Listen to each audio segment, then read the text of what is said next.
అన్న 3,500 కోట్లటండి. దానికి సంబంధించి ఇదిగో వెహికల్ కూడా ఏ వెహికల్ ఎక్కడికి వెళ్ళింది ఏం వచ్చిందండి. వీళ్ళు ఏంటి మొదటి నుంచి కూడా ఏదో అరెస్ట్ అంటున్నారు, ఇందులో ఏమీ లేదు, మేమేం భయపడవలసిన అవసరం లేదని చెప్పి వైసీపీ వాళ్ళు మాట్లాడే పరిస్థితి. తాడేపల్లి ప్యాలెస్ పరిసర ప్రాంతాల్లోనూ ఒక డెన్నలో కోట్ల రూపాయలు దాచారు. ఈ డబ్బుతో ఓట్లు కొని మళ్ళీ అధికారం చేపట్టాలని చూస్తున్నారని చెప్పి సిట్ క్లియర్ గా చెప్తుంది. ఏసీపీ కూడా ఆ ఛార్జ్ షీట్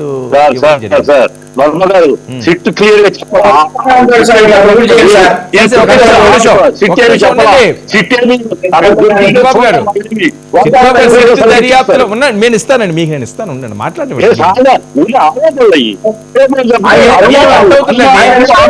మీది వాయిస్ కట్ అవుతుంది, మీది వాయిస్ కట్ అవుతుంది, మీరు సిగ్నల్ లోకి వెళ్ళండి, మీకు నేను ఇస్తాను. ఆయన వాయిస్ బ్రేక్ అవుతుంది, టైం వేస్ట్, మీరు సిగ్నల్ లోకి వెళ్ళండి, నేను ఇస్తాను. మీ వాయిస్ రావట్లేదు, బ్రేకే వస్తున్నది, సిగ్నల్ వీక్ గా ఉన్నదండి, మీరు చెక్ చేసుకోండి ఒకసారి. అరుణ గారు రెస్పాండ్. సార్, ఇక్కడ చట్ట పరిధిలో కొన్ని పదాలని కొన్ని సందర్భాల్లో మాత్రమే వాడాలి. దానికి ఏంటి అంటే, ఒకటి అనుమానితులుగా ఉన్న వాళ్ళు, ముద్దాయిలుగా పరిగణలోకి తీసుకున్న వాళ్ళు, నిందితులుగా తేలిన వాళ్ళు. ఇవి 3 చట్ట పరిధిలో ఉండేటువంటి పర్సెప్షన్స్ సార్. ఈ పర్సెప్షన్స్ లో ఇంకొకటి కస్టడీలోకి తీసుకోవడం వేరు, అరెస్ట్ చేయడం వేరు. అంటే ఇక్కడ ఏంటంటే అరెస్ట్ అనేది ఆల్రెడీ ముద్దాయి ఇతని వల్ల థ్రెట్ ఉంది, లేదంటే ఇతను ఖచ్చితంగా ఆ సీన్ లో ఉన్నాడని చెప్పేసి జరిగేదాన్ని అరెస్ట్ అంటారు. లేదంటే ఇతను అనుమానితుడిగా ఉన్నాడు కాబట్టి ఇతను కస్టడీలోకి తీసుకుని మనం కొంత ఎంక్వైరీ చేస్తే కొంత సమాచారాన్ని రాబట్టచ్చు అనేదాన్ని కస్టడీ అంటారు. ఈ విషయాల్లో ఇక్కడ క్లియర్ గా ఇంకొకటి ఏంటంటే, ఇక్కడ జైలుకి వెళ్ళి లేదంటే కస్టడీలోకి వెళ్ళి బెయిల్ మీదో లేదంటే పూచి ఇంకొక రకమైనటువంటి కండిషన్స్ మీద బయటకు వచ్చినంత మాత్రాన వాళ్ళు నేరస్తులు కాదని చెప్పడానికి కూడా వీల్లేదు. ఇక్కడ ఇవన్నీ కూడా చట్ట పరిధిలో పరిశీలనలో ఉండేటువంటి అంశాలు. వీటిని బేరీజ్ చేసుకుని ఏ కేసు అయినా సరే ఇన్వెస్టిగేషన్ అనేది జరిగింది. ఇంకొకటి, సిట్ ఎక్కడా కూడా బయటకు వచ్చి చట్టపరంగా వాళ్ళు మాట్లాడరు. ఏ న్యాయస్థానం పరిధిలో అయితే సిట్ ఏర్పాటు చేశారో ఒక అంశం మీద, ఆ న్యాయస్థానానికి మాత్రమే వాళ్ళు చేసినటువంటి ఎంక్వైరీలు దొరికినటువంటి ఆధారాలను స్టేట్మెంట్ పూర్వకంగా లిఖించి మాత్రమే ఇస్తుంది న్యాయస్థానానికి. అందులో క్లియర్ గా ఇది ఇక్కడ తప్పు జరిగింది, ఇక్కడ ఒప్పు జరిగిందని కూడా సిట్ ఎక్కడ మెన్షన్ చేయదు చట్ట పరిధిలో. ఇక్కడ ఇంత అమౌంట్ చెయ్యి మారినట్లుగా ఫలానా వ్యక్తి మాకు చెప్పాడు, ఆ అమౌంట్ ఈ కారణం ద్వారా అతని చేతికి వచ్చినట్లు, మరొక కారణం ద్వారా ఫలానా వ్యక్తికి అప్పచెప్పినట్లుగా ఇచ్చారు అని మాత్రమే సిట్టు పరిగణలోకి తీసుకెళ్లి న్యాయస్థానానికి చెప్పిద్ది.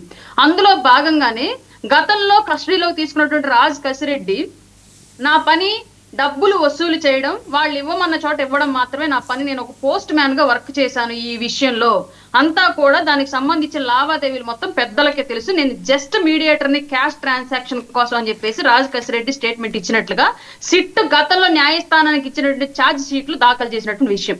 ఈ రోజు అటాచ్ చేసినట్టు అదనపు ఛార్జ్ షీట్ లో ఇప్పటికే A38 గానే ఏమో ఉన్నటువంటి చెవిరెడ్డి భాస్కర్ రెడ్డి, అతని కొడుకు కూడా ఈ మద్యానికి సంబంధించి అమ్మకాల్లో జరిగినట్టు లావాదేవీల యొక్క డబ్బుని ఎన్నికల కోసం కొందరు అభ్యర్థులకి తీసుకెళ్లి ఇచ్చారు, దానికి ప్రభుత్వ వాహనాలను ఉపయోగించారు అని చెప్పేసి క్లియర్ గా ఈ రోజు అటాచ్ చేసినటువంటి ఛార్జ్ షీట్ లో దాఖలు చేసింది సిట్టు.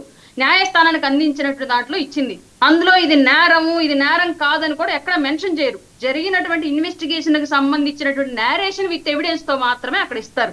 అలా జరిగినటువంటి విషయంలో న్యాయస్థానాల దగ్గర నుంచి కోర్టులో పనిచేసేటువంటి లాయర్లు సమ్ యాక్ట్ ద్వారా ఆ ఛార్జ్ షీట్ ని జడ్జి వారి దగ్గర నుంచి బయటకు పొందొచ్చు. అందులో భాగంగానే కూటమి నేతలు కానివ్వండి, కూటమి సపోర్టెడ్ న్యాయవాదులు కానివ్వండి, లేదంటే వైసీపీ న్యాయవాదులు కానివ్వండి, ఆ ఛార్జ్ షీట్ లో అదనంగా దాఖలు చేసినట్టు వివరాలను బయటకు తెలుసుకోవడం జరిగింది. అందులో భాగంగానే ఇవాళ వివరాలన్నీ బయటకు వచ్చాయి. దీంట్లో ఎక్కడ కూటమి నేతలు వీళ్ళ మీద బురద జల్లినట్టు, ఎక్కడ కూటమి నేతలు న్యాయస్థానాల్లో ఇబ్బంది పెట్టినట్టు, వీళ్ళని తీసుకెళ్లి అసలు అరెస్ట్ చేసిన వాళ్ళని ఎవరికి సంబంధించినట్టు అన్ని చట్ట పరిధిలో జరుగుతున్న అంశాలు. ఇక్కడ రాష్ట్రంలో గత 5 ఏళ్ల పాటు మద్యం అమ్మకాలు అనేవి గతంలో ఎప్పుడు లేని విధంగా ప్రభుత్వ మద్యం షాపులు రావడం, ప్రభుత్వ మద్యం షాపులు వచ్చినప్పుడు అన్ని చోట్ల ఆన్లైన్ ట్రాన్సాక్షన్స్ ఉంటుంటే ఒక ఏపీలో మాత్రమే ఓన్లీ లిక్విడ్ క్యాష్ అని, అది కూడా ప్రభుత్వం అమ్ముతున్నటువంటి మద్యం షాపులు లిక్విడ్ క్యాష్ అనేది పెట్టడం, పైగా కొన్ని ప్రాంతాల్లో కల్తీ మద్యంతో మరణాలు సంభవించడం, ఆ కల్తీ మద్యానికి సంబంధించిన మరణాలను అప్పుడున్నటువంటి వైసీపీ నాయకులు సాధారణ మరణాలుగా చిత్రీకరించేటువంటి ప్రయత్నాల్లో భాగంగా డాక్టర్లను కూడా బెదిరించి పోస్ట్ మార్టం రిపోర్టులను కూడా తారుమారు చేయమని చెప్పేసి ఇబ్బంది పెట్టడం, ఈ అన్ని అంశాలను ఇంటర్లింక్డ్ గా కలుపుకొని ఒక కేసు నమోదైన ఆ కేసుకు సంబంధించి ఇన్వెస్టిగేషన్ జరుగుతోంది.